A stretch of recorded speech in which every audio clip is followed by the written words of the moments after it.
مسلک کے اختلافات کم ہو جاتے ہیں۔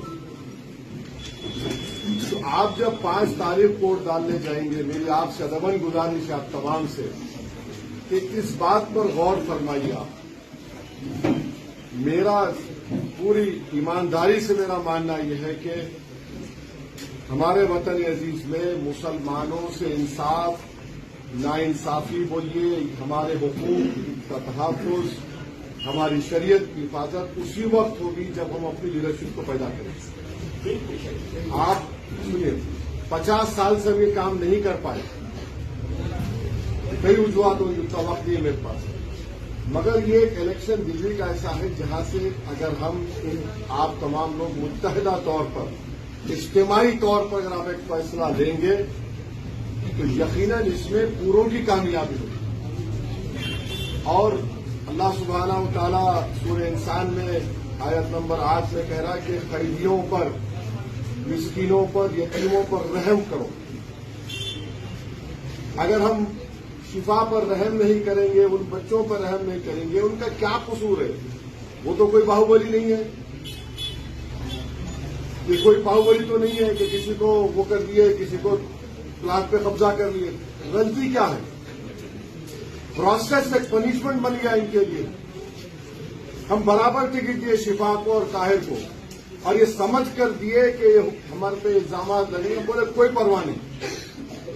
ہم ایک پیغام دینا چاہتے تھے کہ اگر آپ ایسا ہی سب کو جیل میں ڈالتے رہیں گے تو پھر گمنام ہو جائیں گے، ہم گمنام نہیں ہونے دیں گے ان لوگوں کو۔ اور جو شخص اس کالے قانون کے خلاف احتجاج کیا، کوئی گناہ نہیں کیا۔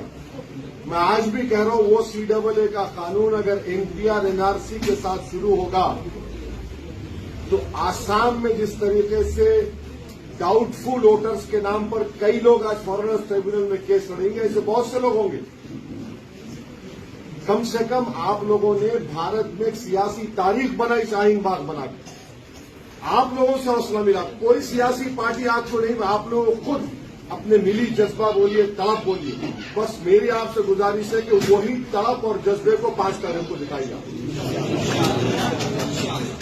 آپ کریے۔ دیکھیے، دوسری بات یہ کہ چاہے کوئی پولیٹیکل پارٹی ہو، وہ آپ کو ووٹر بن کے دیکھنا چاہتی، سٹیزن وتھ رائٹس نہیں دیکھنا چاہتی آپ کو، کیونکہ جس دن آپ شہری بن جائیں گے حقوق کے ساتھ، جب برابری کی بات ہوگی، جب حصے داری کی بات ہوگی، تو سب لوگ کیا بولیں گے؟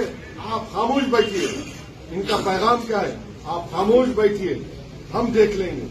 کوئی کچھ نہیں دیکھے گا، کوئی نہیں دیکھے گا۔ ہم دیکھ چکے ہیں۔ میں آپ کو بتا رہا ہوں کہ ابھی پارلیمنٹ میں سمویدھان کے اوپر بحث ہوئی۔ 1962 دسمبر میں کشمیر میں رسول اللہ صلی اللہ علیہ وسلم کے بال مبارک، موئے مبارک کی چوری ہوئی۔ 63 جنوری میں کتنے لوگوں کو معلوم ہوگا کہ 8 لاکھ بنگال کے مسلمانوں کو ایسٹ پاکستان میں ڈھکیل دیا گیا تھا۔ 8 لاکھ۔ یہ ڈاکیومنٹری پروف ہے، اور اگر اور بھی آپ کو چاہیے اس کا پروف تو ایک آکسفورڈ کا اسکالر ہے، اس کے ڈاکیومنٹس ہیں۔ آج ہم بول رہے آسام میں ایسا ہو رہا۔ 1962 میں 40,000 آسام تریپورہ سے مسلمانوں کو یا تو پاکستانی بول کر یا پھر ان کو فورسبلی دھکیل دیا گیا۔ یہ سلسلہ ختم ہونا چاہیے نا، کہیں نہ کہیں تو رکنا چاہیے۔ اسی لیے ہم کھڑے ہو کر، مجھے لوگ کیا کیا باتیں بولتے ہیں، مگر میں ان چیزوں کو دیکھ رہا ہوں اور محسوس بھی کر رہا ہوں، آپ بھی کر رہے ہیں، مگر ہوتا کیا؟ کریں گے کیا؟ کریں گے کیا؟ کرنا آپ کو ہی ہے، کوئی آسمان سے آنے والا نہیں ہے، کوئی زمین سے نکلنے والا، آپ کو ہم کو مل کے کرنا ہے۔ تو میری آپ تمام سے ادباً گزارش یہ ہے کہ یہ امیدوار حقدار ہے آپ کے ووٹ کا، اور مجھے پورا یقین ہے کہ اس کی کامیاب ہونے کے بعد یہ وہ تمام بری حرکتیں نہیں کرے گا جو 10 سال سے موجودہ MLA کر رہے ہیں۔ یہاں پر پینے کے پانی کا ایک بہت بڑا مسئلہ ہے، ڈیولپمنٹ کا ایک بہت بڑا مسئلہ ہے، کچرے کے انبار ہے،